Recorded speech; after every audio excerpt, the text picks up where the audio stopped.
Será que podemos concordar com aqueles que afirmam que os termos igreja e oliveira, de Romanos 11, são sinônimos? Não, nem por um momento. A verdade da igreja não entra em Romanos 11. Pois Romanos 11 trata da verdade dispensacional. É de extrema importância ver isso. É verdade que da apostasia de Israel há, neste tempo, um remanescente segundo a eleição da graça, verso 5, e que faz parte da igreja. Esse, no entanto, não é o argumento aqui. A oliveira representa Israel no lugar de privilégio e responsabilidade para Deus na terra. Por causa da incredulidade, os ramos naturais, isto é, o povo judeu, foram cortados e uma oliveira brava enxertada. Verso 17. Não precisamos ter nenhuma dúvida quanto ao povo que a oliveira brava representa. Representa os gentios. Observe com que frequência eles são mencionados no capítulo. Observe também que, ao se dirigir aos seus leitores romanos no versículo 13, Paulo não se dirige a eles como cristãos, ou mesmo como santos, como havia feito no capítulo 1 verso 7. Eu falo, diz Paulo, a vocês, gentios. Isto é, ele se dirige a eles como representantes dos gentios, que, agora, após o fracasso de Israel, são, na soberania de Deus, colocados no lugar de privilégio e responsabilidade. Eles são avisados, no entanto, que se falharem, também serão afastados do seu lugar de bênção. Verso 21.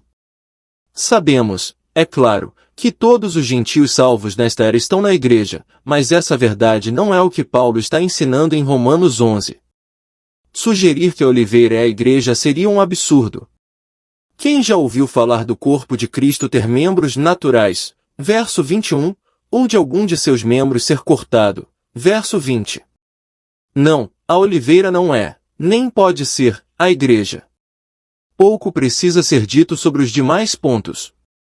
Em vista do que foi escrito, deveria ser óbvio para todo leitor honesto que os títulos ou cabeçalhos, colocados em alguns capítulos do Antigo Testamento, nos quais a igreja é mencionada, são totalmente enganosos. Esses títulos não fazem parte das escrituras originais. Eles foram adicionados como resumos para ajudar os leitores a dividir os capítulos em diversas partes. Aqueles que os compuseram eram, sem dúvida, homens eruditos e sinceros, e devemos agradecer a Deus pelo seu trabalho infatigável, mas certamente estavam todos errados ao inserir as palavras, a igreja, nos títulos. Acreditamos que a verdade da igreja estava escondida dos santos da velha economia, os crentes do Antigo Testamento. Contudo, o amilenista, Sr. William James Greer, afirma com segurança que não foi assim. Os profetas antigos, diz ele, apontam direta e definitivamente para a igreja do Novo Testamento. Mas o que diz a Escritura? Efésios 3 versos 4 a 6, fala das principais características da igreja como sendo um mistério, que em outras épocas não foi dado a conhecer aos filhos dos homens, como agora é revelado aos seus santos apóstolos e profetas pelo Espírito Santo, em que os gentios deveriam ser co-herdeiros, e do mesmo corpo, e participantes de sua promessa em Cristo pelo Evangelho. Agora, o que é um mistério? É um segredo que é revelado apenas aos iniciados. E essas verdades sobre a natureza da igreja eram um segredo que em épocas passadas era desconhecido do homem. Compare com Romanos 16 versos 25 e 26. Como então os profetas do Antigo Testamento poderiam ter tido conhecimento deles? Não há ambiguidade na linguagem de Paulo. Em quem devemos acreditar, no apóstolo inspirado ou nos amilenista? Como podemos verificar se os profetas do Antigo Testamento conheciam a igreja? Onde, por favor, eles falam sobre isso? A citação de Romanos 9 versos 24 a 26, a qual o Sr. Greer alude, é tirada de Oséias 2 verso 23. Esta profecia prediz ricas bênçãos espirituais para os gentios, assim como muitas outras passagens do Antigo Testamento. Em vão, porém, procuramos nele a menor referência à igreja. O mesmo se aplica a Atos 26 verso 22.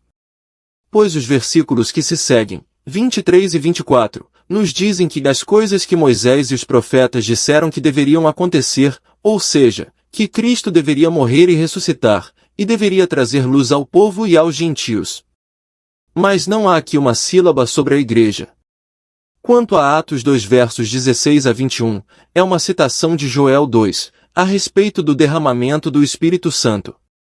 É verdade que isto teve um cumprimento parcial no dia em que a igreja nasceu, mas onde na profecia há mais leve que seja, em alusão à própria igreja?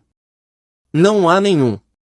O Novo Testamento tem muito a dizer sobre a igreja, a sua origem, o seu custo, o seu fundamento, a sua natureza, a sua composição, a sua preciosidade para Deus, o seu conflito, o seu progresso e o seu destino celestial. É o corpo de Cristo, Efésios 1, o edifício de Deus, Efésios 2, a noiva do Senhor Jesus, Efésios 5. Em vão, porém, procuramos nos livros do Antigo Testamento alguma revelação dessas verdades gloriosas. Eles não estão lá. Se estiverem, onde, por favor, devemos encontrá-los? No entanto, os amilenistas insistem que os profetas do Antigo Testamento falam da igreja cristã.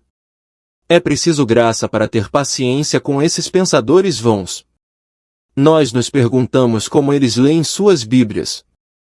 Se alguma coisa é ultrajante, certamente é que os homens não acreditam nas declarações claras das Sagradas Escrituras.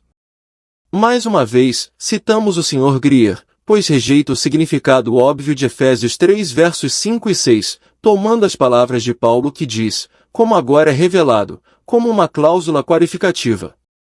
Isto é, quando Paulo declara que os gentios deveriam ser coerdeiros e pertencer ao mesmo corpo, ele de forma alguma diz que isso era totalmente desconhecido nas épocas passadas, mas não conhecido tão completa e claramente como é agora.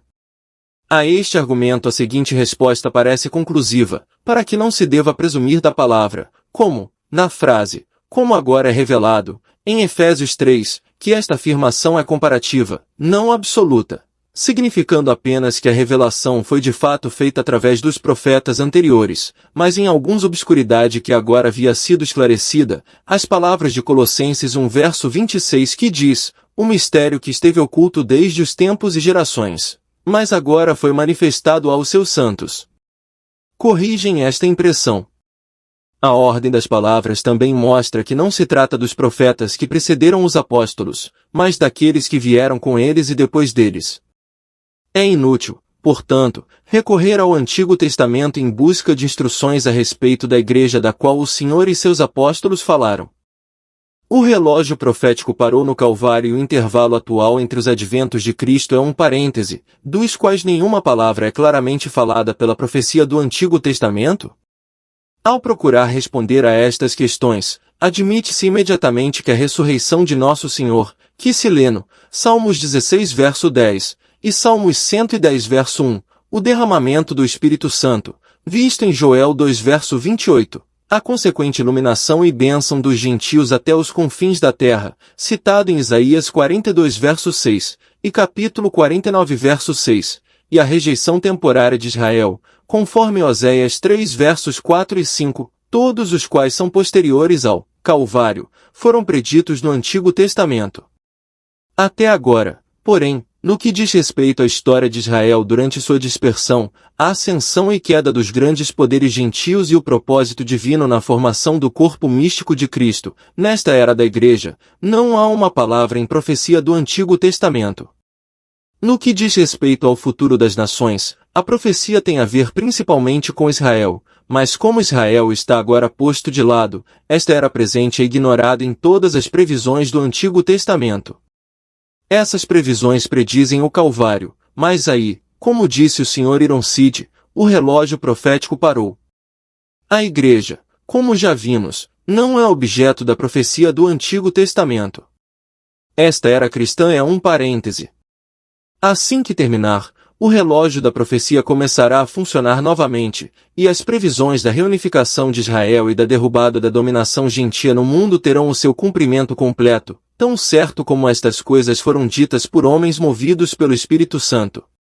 Podemos concluir, então, que quando mãos iníquas ergueram a cruz no Calvário, e Deus pronunciou o terrível, Loami, porque vós não sois meu povo, nem eu serei vosso Deus. De Oséias 1 versos 9 e 10, sobre seu povo Israel, o curso da era profética cessou. Nem fluirá novamente até que a autonomia de Judá seja restaurada.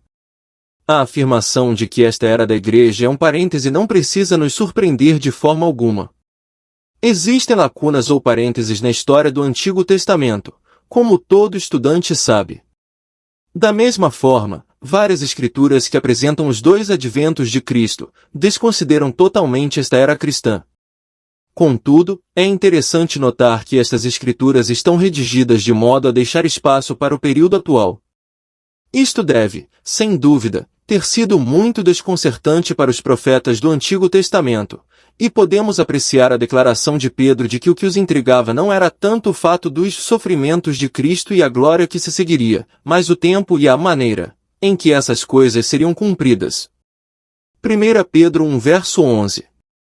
Das numerosas passagens do Antigo Testamento nas quais o Espírito Santo, inspirador, ignora intencionalmente esta era da igreja, podemos mencionar as seguintes: Salmo 118 verso 22, Isaías 9 versos 6 e 7, capítulo 53 versos 10 e 11, capítulo 61 verso 2, Oséias 3 versos 4 e 5, Daniel 7 versos 23 e 24, capítulo 8 versos 22 e 23, capítulo 9 versos 26 e 27, Zacarias 9 versos 9 e 10.